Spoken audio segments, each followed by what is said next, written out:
the basic condition for you to hear the call of Mother Earth and to respond to her is silence. If you do not have silence in yourself, if your mind, your body is full of noises, and then you cannot hear her call. There is a radio going on in your head, non-stop thinking radio. You are full of noises in your heart, in your mind, and that is why you cannot hear the call of Mother Earth, the call of life, the call of love. Your heart is calling you.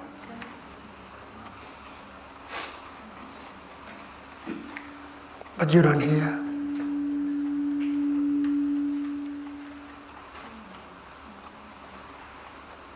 You do not have the time to listen to your heart.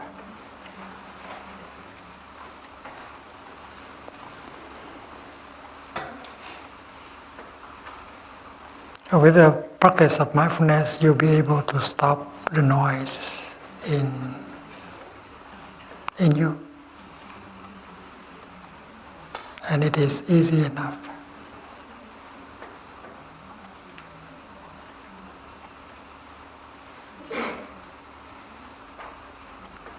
A person who does not practice can be pulled away by many things.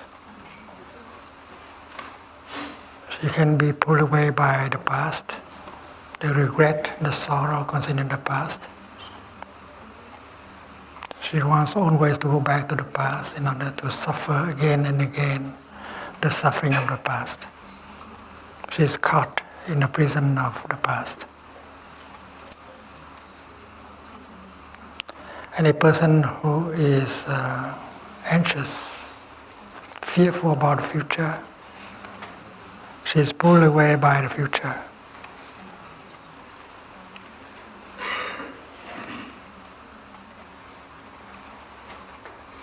Anxiety, fear, uncertainty prevent her to be there in order to hear the call of Mother Earth. So the future becomes a kind of prison. And even in the present moment, you are distracted. You feel you are empty.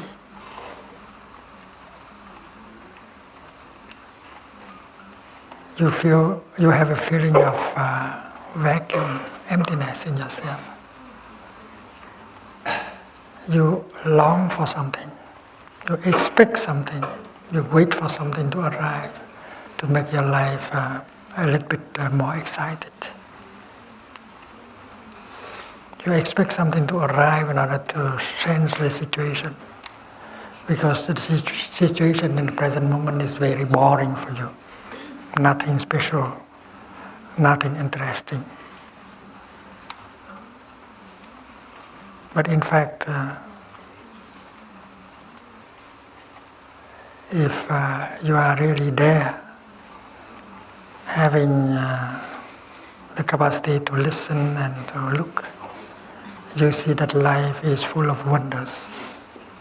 It's not boring at all, and you can enjoy everything, every moment of life.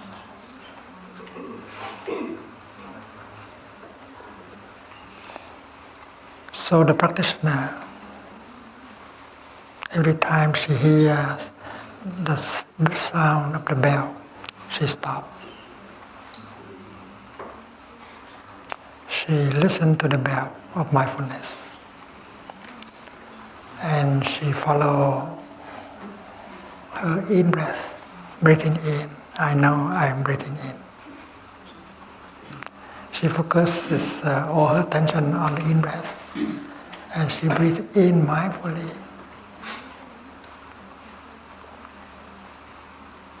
And while breathing in mindfully, paying attention only to the in-breath, she releases everything. She releases everything. The past, the future, the longing for something. She stops the thinking. And she may enjoy the in-breath. And in 2 or 3 seconds, she may awaken to the fact that she's alive, she's breathing in. She is there.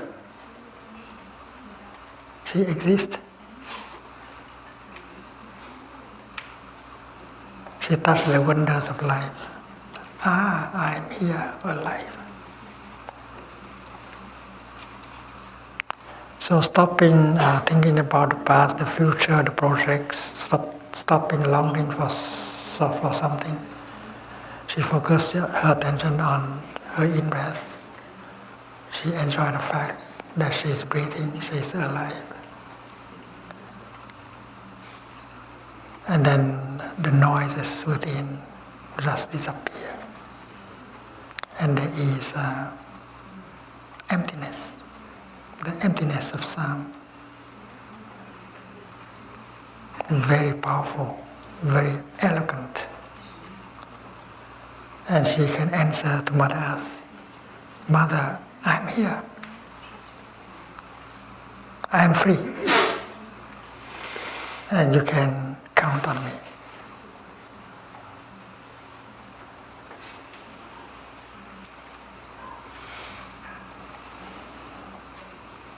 I'm here. What does it mean? It means I exist. I'm not non-existent. I'm really here because I'm not lost in the past, in the future, in my thinking, in the noises inside and the noises outside. I'm here.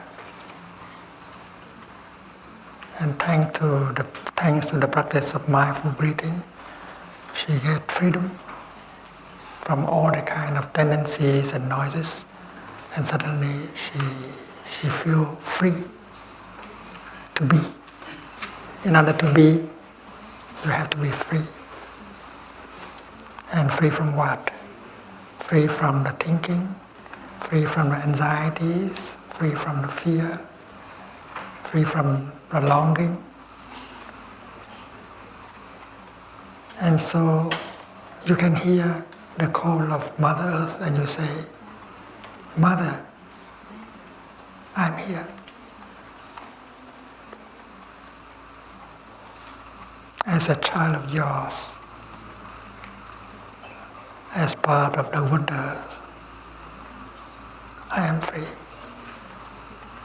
I am free from all these things that prevent me to be and to enjoy myself and to enjoy the world. I am free is a strong statement. Because many of us are not free.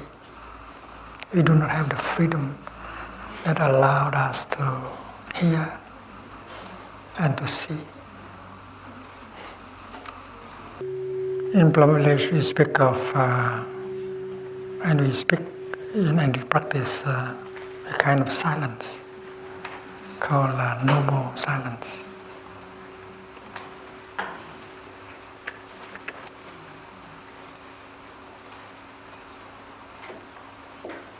And the practice is easy.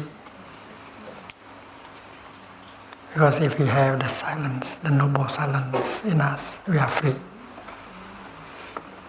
We are free to hear the deepest call of our heart.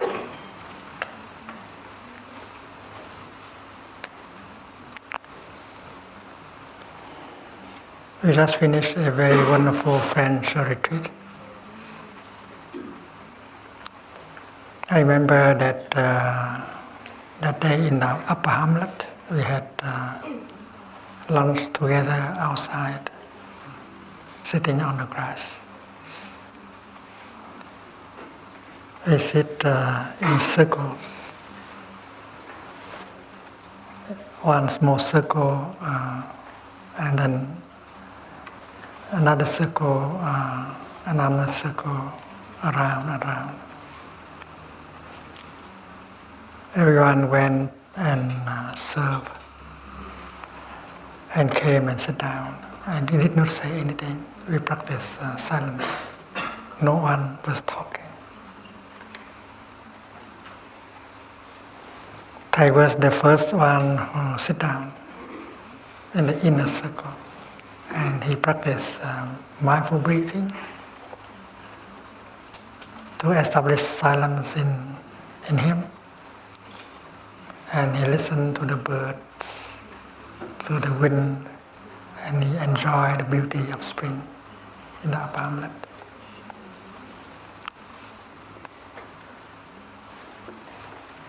He was not waiting. He was not exactly waiting for others to come and sit down in order to begin eating. He did not spend his time waiting. He sat about 20 or more minutes, and while other people serve and come to join him and sit, there was silence. No one was talking.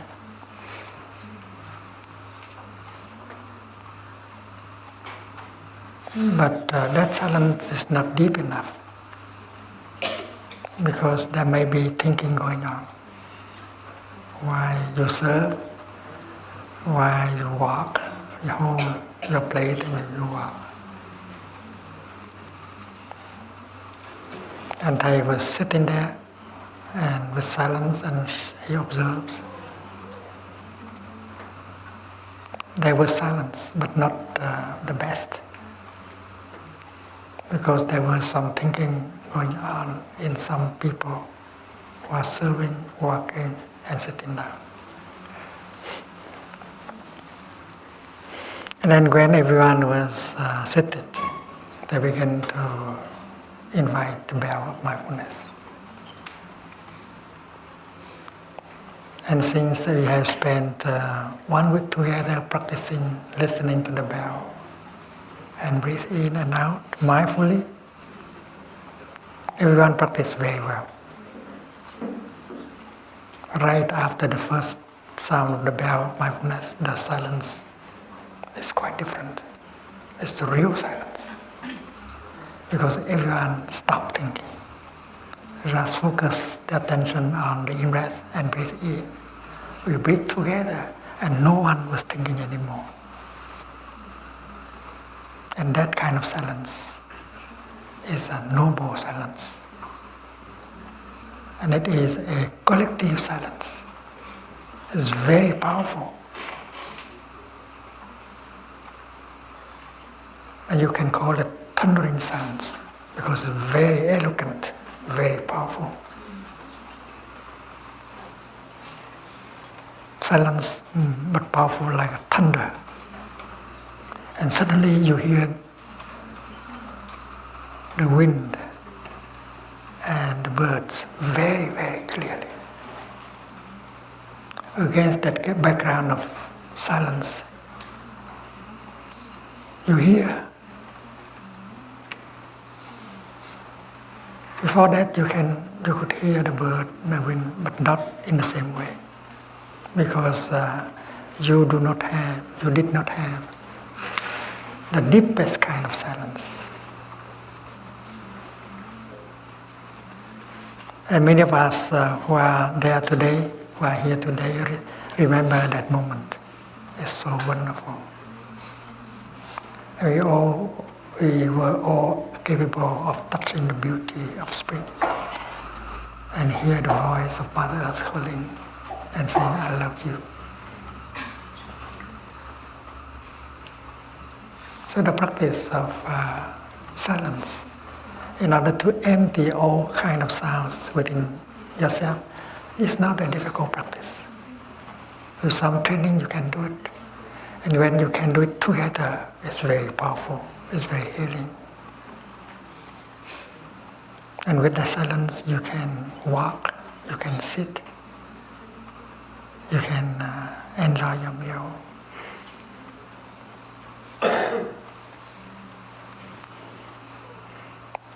And when you have that kind of silence, you have enough freedom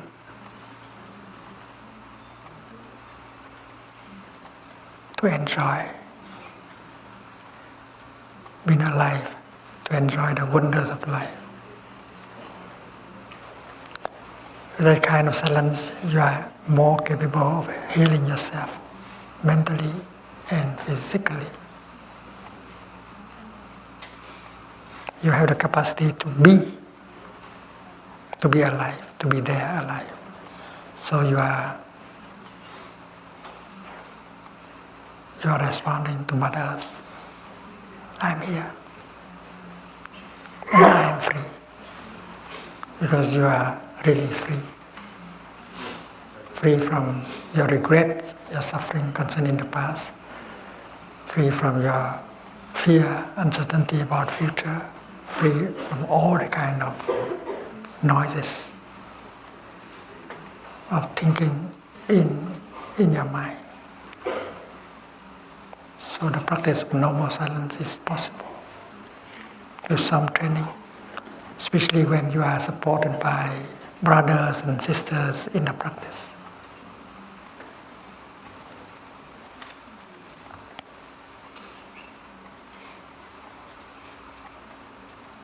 Silence is not a sound, but it is also a very powerful sound.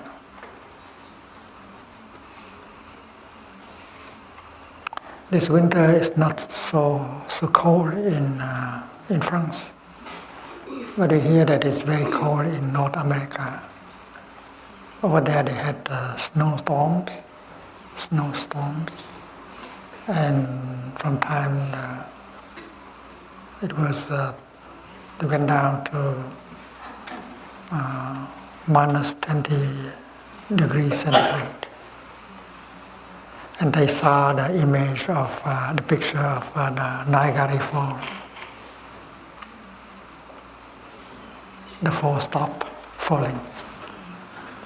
It's not the fall anymore. It's frozen. They saw that image. Very impressed. He's very impressed.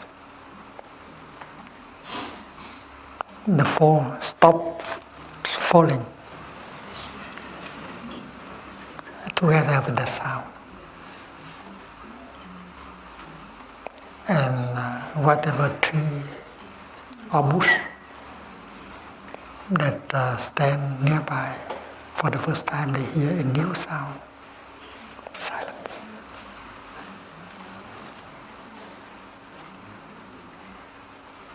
And they ask, what kind of sound is that? Silence. About 50 years ago, I was in Chiang Mai, northeast of Thailand, in a retreat for young people.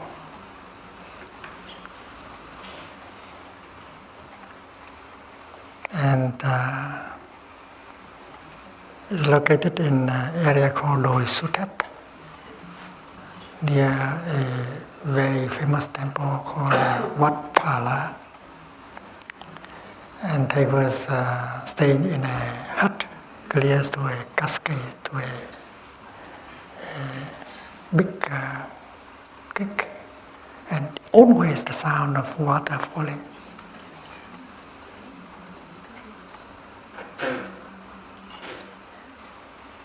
And they enjoy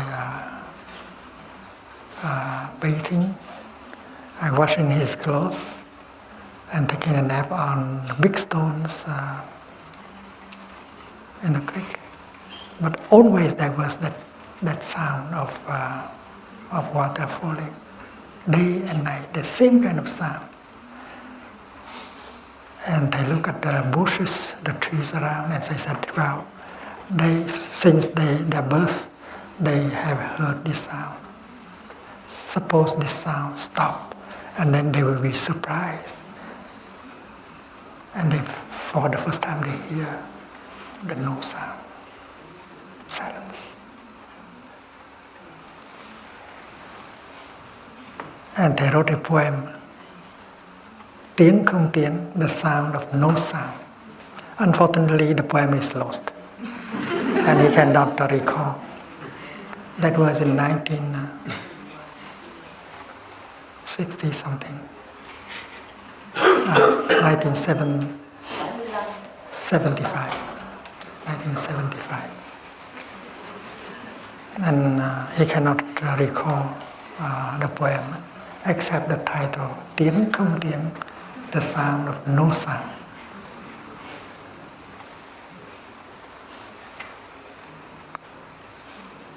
So to imagine that if suddenly the water stopped running, then all these vegetation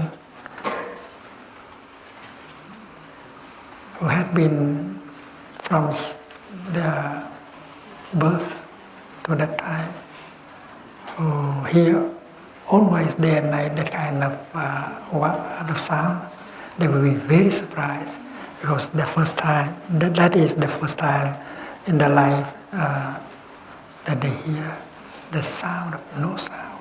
And they will ask, what sound is that? So that is why silence is a kind of sound, very strange. And it can be very powerful.